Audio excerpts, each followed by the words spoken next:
Hi there, welcome to the latest episode of my 10-minute moan. This one's not really a moan, it's actually a snigger more than a moan. And it pertains to the latest polling figures which have just been released by Electoral Calculus. And it shows that the SNP bizarrely could lose 30 seats at the Westminster election. Now, I know it's a poll, and it's probably even worse than I would suggest, but it's a poll nonetheless, taken by normal conditions, where all the other polls are taken by a normal sample audience, and it suggests the SNP could win 18 from the 48 seats that they won at the 2019 election, losing 30. Now, I must say right off, my guesstimates are low 20s. I think they will lose quite a significant number. And if they could lose half their seats, I'll be dancing in the streets.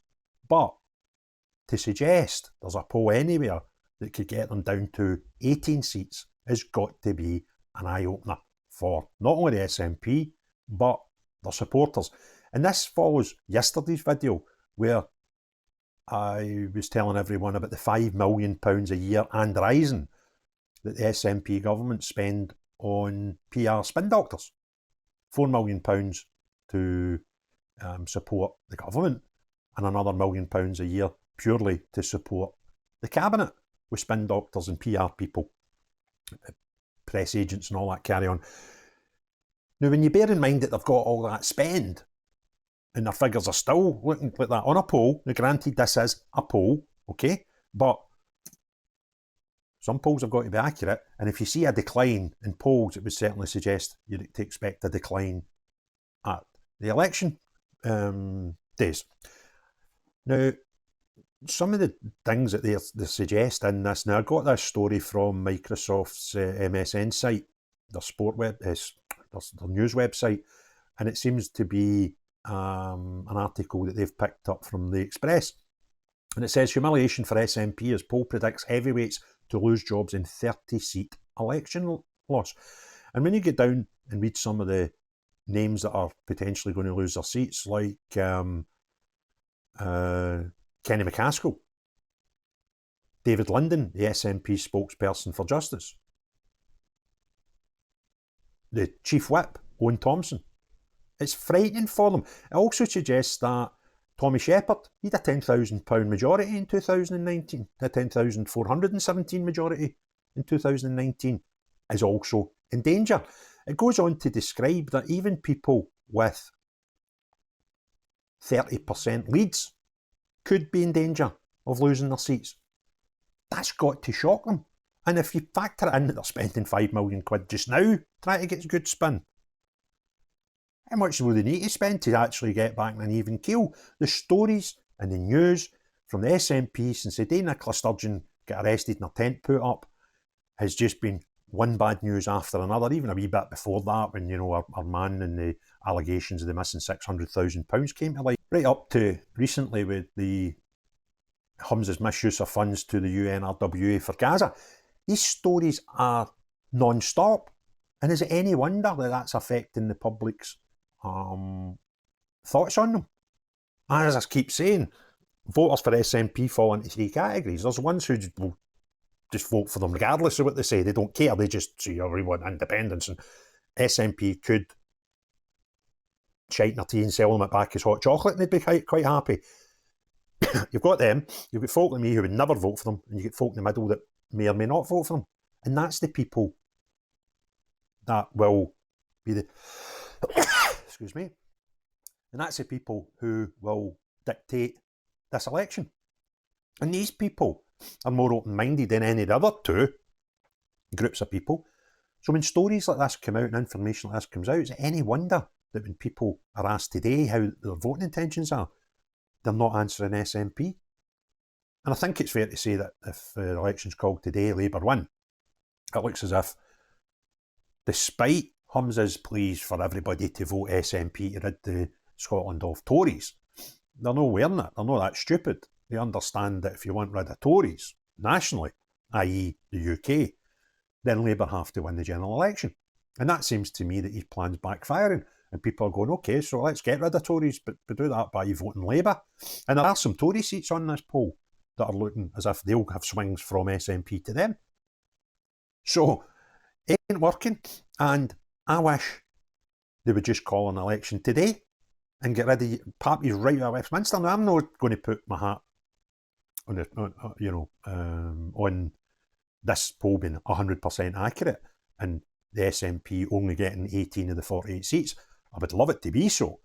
But I think just now, in my opinion, will change as more information comes along. But right now, if I had to put a bet on, I would be betting low to mid-20s. And I would consider that as a fantastic result for people that dislike the SNP. So if it gets to low 20s or even below, as this poll suggests, I will be doing cartwheels. And that's no bad for a guy with my knees, right? So what happens next? Unfortunately, if they lose that amount of seats, the best advert for the union right now is actually Humza Yousaf being the First Minister. It tends to be putting folk off them and the notion of independence by the bucket load. If these results are to be high teens or low 20s, I don't see how he survives. I don't see how anybody can survive in a party with that impact. That's got to lay broadly on his shoulders. The man is incompetent. I was going to do what I might actually do after this, a 10-minute video of Humza's positives since he's celebrating his 12-month anniversary as the First Minister. And I might actually do that because it'd be quite a revealing video. However, back to point, he surely could not survive those types of results. So I eagerly await, and the sooner the better, the announcement of the general election, because then me and many others like me go into overdrive to convince the Scottish public not to vote for SNP. And normally I would be very careful with the words I use. However, I'll just replicate the type of language the First Minister uses when he tells us he wants not only rid of Tory, but also the red rosettes as well, which is quite a lot of people, because a lot of people vote for Conservative and indeed for Labour in Scotland. And he's been quite disingenuous the way he speaks about those people. So once the election's called, I'll go into overdrive campaigning for people not to vote for SNP, and I'll use and mirror the type of language that Humza Yousaf uses in his campaign, which has already started. The other thing that you need to bear in mind is the election has not been called yet, and already SNP are out there campaigning for the election that's not been called yet. That shows you they're trying to get as much work into this as possible. I don't see such campaigning starting already for the Scottish Conservatives or the Scottish Labour Party. However, there may be one or two. It would appear to me that every SNP MP has been instructed to get out campaigning early. That is not the sign of a party who think they can easily hold on to and potentially build their seats, because that's what parties would want to do in an election. That looks like a party, to me, that's shitting itself. And quite rightly so. Your bluster is not been listened to anymore. People can see right through you. And I hope this poll, as mad as it may seem, and I'm quite, I'd be delighted to go, yeah, I believe that and I think it's 100% accurate. I don't. But what I do think is, it is a massive indication on the motion away from SNP. The only positive polls that I've seen in the last 6-9 months have been the Mori polls, Ipsos polls. That's the company that's paid £5 million a year by the Scottish Government to run polls and give them information, okay? So you've got to sort of take that with a wee spoonful of sugar, because they probably wouldn't want to fall out with quite a potential sized contract that they've got to supply information to ScotGov. And that obviously was a decision made by the current Scottish Government, who are SNP. So when you look at their polls, they're the only polls that have a massive difference from the rest. But the rest were suggesting 20 to 25 seats at an election. This poll isn't that much south of the worst predictions for SNP.